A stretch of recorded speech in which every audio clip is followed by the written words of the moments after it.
Gamers rejoicing today. The sequel to one of Nintendo's most successful video game consoles ever has just been unveiled to the world. The Switch 2 is finally here, and Nine reporter Mark Santomartino is live from the launch in New York. Mark, you lucky bugger you. Let's dive straight in. Tell us all about the Switch 2.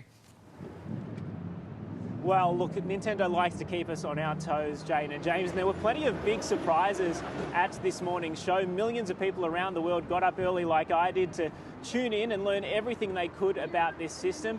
Of course, there were some pretty weird and wild games in there, but we needed to know more about the system itself.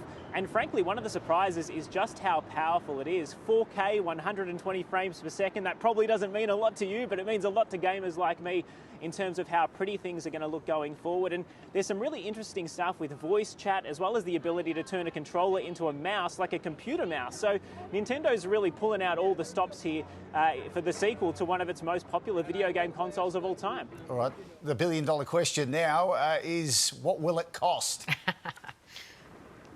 Well, we finally know 699 Australian dollars is what you will see on store shelves, Brace. So that's a little bit more expensive than the original Switch, which I believe still retails for around $470. That's the OLED model, which you'd still find there. So about $230 more expensive than that. But as I sort of mentioned, this is a big leap forward in technology, and it's going to be the only place that you can play these new games. All right, for those who can afford it and who are desperate to add it to their Christmas list, when can we actually get our hands on one? Well, the 5th of June is its release date, Jane, so that's going to be a global release date, which means in Australia and New Zealand we'll get to play it a little bit earlier than everyone else thanks to our time zone. But there's also the opportunity for fans to get hands-on with the system a little bit earlier too. So they're holding events all around the world, starting here in New York and Paris in a couple of days' time.